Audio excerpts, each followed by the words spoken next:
Impeach na si Vice President Sara Duterte. Mga kaupak, ang salitang impeach, hindi ibig sabihin na na-impeach ka na ay talagang tanggal ka na sa iyong posisyon sa gobyerno. Kung ikaw ay, siyempre elected lang naman ang na-impeach, di ba? Yung mga, yung iba, hindi naman lahat elected. Yung Supreme Court, mga justice, at saka yung Kumilikir ay mga impeachable sila.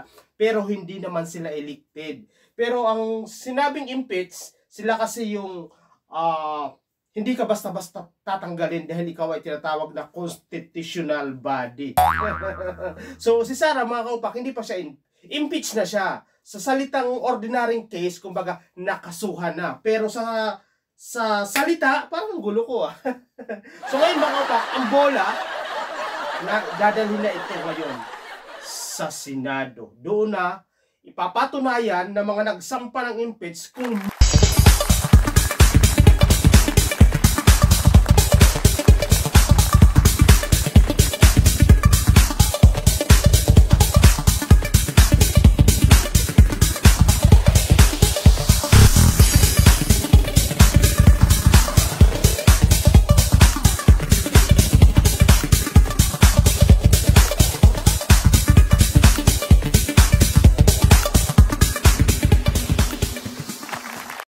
mga kaupak, parang naguluhan din ako sa sabi ko, no?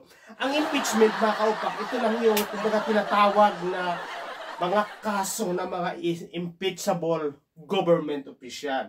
Ano nga ba yung mga sakop ng impeachment na ating mga public o lingkod bayan? Ito ang presidente, vice president, Supreme Court justice, ombudsman, at saka kumilik at mga sandigan bayan. Yung mga may matataas na tungkulin sa gobyerno. Kasi mga kaupak, ang mga yan, kapag oras na ginampanan nila ang trabaho para maiwasan ang discrimination, hindi siya basta-basta tanggalin. Kasi nga, baka nga nagpalit na tayo ng presidente, tapos siya ay nilagay ng dating presidente, sasabihin na hindi ko gusto yan. Ang gagawin nila, tatanggalin. So, ang ginawa ng batas natin, ginawa siya impeach. Kumbaga, mga congressman o taong bayan na pinapada sa congressman. Kasi ang congressman, yan ang mga kinatawan natin sa kongreso. Kumbaga, sa taong bayan, ang congressman ang magdidesisyon, hindi yung ordinaryong court o hindi yung presidente. Diba? Kasi kung halimbawa, di niya gusto yung justice, dahil ito ay talaga ng dati niyang kalaban. So, malamang ang mga desisyon ng kanyang government, halimbawa Marcos government, ay maapektuhan ito kanyang tatanggalin. Hindi po ganoon, hindi po. Ang mga impeachable, ay ito ay political court. Ibig sabihin, pag political court, naku mga kaupak, alam nyo na, kampihan niya ng mga kung sino ang nasa posisyon. So ngayon mga kaupak, si Sara Duterte ay, si Vice President ay, ang litis, nadala na sa Senado yung mga reklamo sa impeachment. Dinala na siya doon para doon magkaroon ng Senado ng pagkakaroon ng rules kasi based doon sa law ng impeachment. Ngayon mga kaupak, ang Kongreso naman, siya ang tatayong prosecutor. Sorry, di ako nabulol, no? Siya kumbaga niya, siya yung taka-usig. Kailangan patunayan ng Kongreso na ang kanilang impeach na iinakyat doon sa Senado. Kasi mga kaupak, ang isang impeachable official, ito ay kailangan magkaroon ng boto na 1/3 ang isang kabuuhan ng isang kongreso. Halimbawa ay ang kongreso natin ay 300. At least 70 pataas o 100 makakuha ng boto para lumagda, para i-impeach si Sara, ay automatic yan.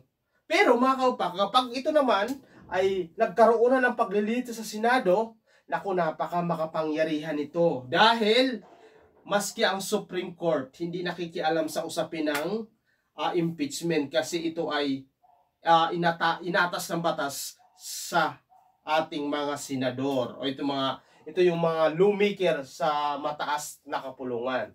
So, kung meron dyan hindi pagkakaintindihan, katulad ng ordinaryong kaso na tayo inaakyat natin sa Supreme Court.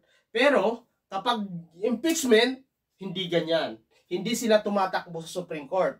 In fact, ang Chief Justice ng Supreme Court ay siya ang tatayo na proceeding justice sa impeachment trial na gagawin kung sakasakali na magkaroon ng pag-adjourn o resume ng Kongreso sa June. Sa June, tama ba? June. So ngayon mga kaupak, o kasi wala na, patapos na, nag-ano na sila, mga kaupak, nag-resist na sila dahil magkakaroon na ng campaign election o period ng pangangampanya para sa midterm election.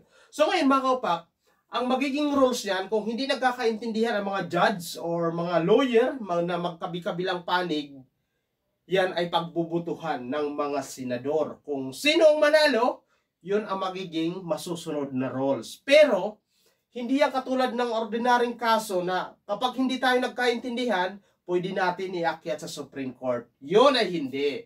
Kapag halimbawa meron doon hindi nagkakaintindihan, katulad na alala nyo si Erap, ang gusto ng ibang senador, buksan ang envelope dahil kay Erap daw yung account na yun, pero ang ibang senador humarang. So ang ginawa, nagbutuhan. Nung natalo, na para hindi buksan yung envelope, nag-walk out ang ano. Pero si Erap hindi siya na-impeach. Siya ay kusang buwaba. O kaya ay sinabi niya, nagbakasyon lang siya. Pero, sinabi ng Supreme Court na nung bandang nag-take over si Gloria, ay nawala na yung mandato sa kanya ng taong bayan. Dahil sa nangyaring yun, no? Pero hindi pa siya na-impeach. Kasi kung na-impeach si Erap, hindi na sana siya nakatakbo bilang mayor ng San Juan. So, ngayon mga kaupak, ang tanong, kapag napatunayan na si Vice President ay talagang sa tinutukoy doon ay siya nga na kumakaupak. Alam nyo na, pagkakaroon ng dawa ay siya ay guilty. Pag naging guilty siya, mga kaupak, kailangan makakuha siya ng boto at least 1/3, baliktad. Kumbaga sa Kongreso, 1/3 para ma-impeach. Dito naman, kailangan niya ng 8 boto sa kabuuan ng Senado para siya ma-acquit. Hindi yung, halimbawa, 24 senador, mga kaupak, makakuha lang si Sara ng 12. 8 na boto.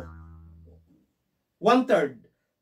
Siya ay acquitted na. Hindi yung parang, sige magbutuhan tayo, di 24, kapag lumamang ng isa, talo ka. Hindi. Kapag sa Kongreso, makakuha ka ng 1 sa kabuuan ng Kongreso, sa mababang kapulungan, makakuha ka ng 1/3 sa kabuuan ng Kongreso, ma-impeach ka na, madadala na sa Senado para dinggin o patunayan na mga nagsampa ng impeachment na talagang si Sara Duterte ay meron siyang pagkakamali o may nilabag na batas. Pero, kapag ito ay nasa Senado na, 24 senador mga kaupak, kapag ito ay nakakuha si Sara ng 1/3 din sa kabuuan ng Senado, halimbawa 24, 1/3, tama ba? Hindi ako magaling sa is 8 boto, automatic magiging acquit si Sara o hindi siya matatanggal. Ngayon, ang tanong mga kaupak, pwede pa ba siya sampahan? Hindi na. Kung sakali na acquit si Sara, hindi na siya pwede sampahan ng kung magkaparehas na taon. Dahil siya ay, according sa batas mga kaupak, ang isang impeachable, maaari mo lang siyang kasuhan sa loob lamang ng 1 taon. At hindi na pwede. Kung ngayon, kung gusto nyo i-impeach si Sara, sa kabila na na-acquit siya, sa susunod na ulit taon. Pero ang tanong, political court kasi ang impeachment. Hindi sila nagbabatay sa mga ebidensya, karamihan dyan aminin po natin, nagbabatay yan kung sino ang mga kampi.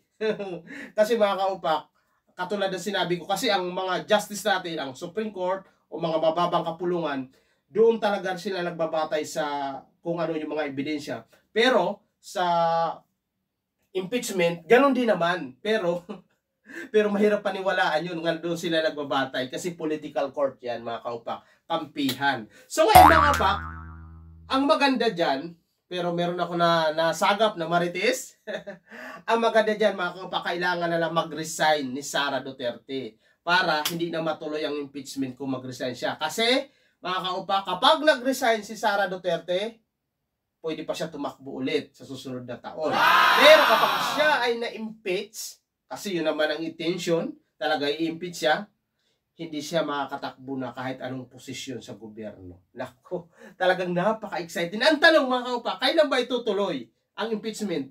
Ngayon, sabi ng Chis Escudero, Senate President, sa darating ng so parang may pero syempre sila ang nakakaalam kasi syempre iba na yung mga nakaupo congressman. Paano yung mga congressman doon na na hindi nanalo tapos siya yung taga-usig, tumatay yung prosecution.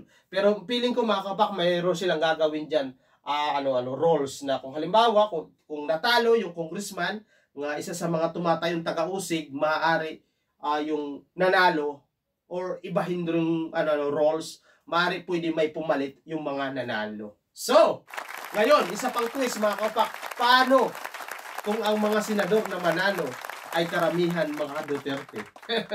Automatic na acquittal. Kaya, alam mo, kailangan basahin natin yan. Kasi kung sakali na maraming senador na manalo sa darating na midterm election, saan papanig yan? Yung bang mga nanalo para kay pro Duterte o pro BBM? Ngayon, kapag ang nanalo, maka-BBM, nako, alam na.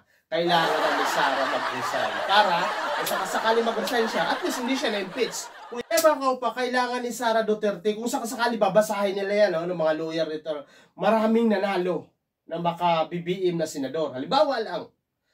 O kaya makakakamping. Nako, alam na. Malamang sa malamang may impeach talaga si Sara. Pero kapag ang nanalo naman karamihan maka Duterte, alam na ninyo kasi kailangan lang ng 8 boto or 1/3 sa kabuuan ng Senado para ma-acquit si Sara. So pag ganun, na hindi makakuha si Sara ng sapat na bilang dahil natalo siya, siguro mas maganda siguro kung papayuhan na lang siya ng kanyang mga lawyer na mag-resign na lang. At least, pag nag-resign siya, hindi siya na-impeach.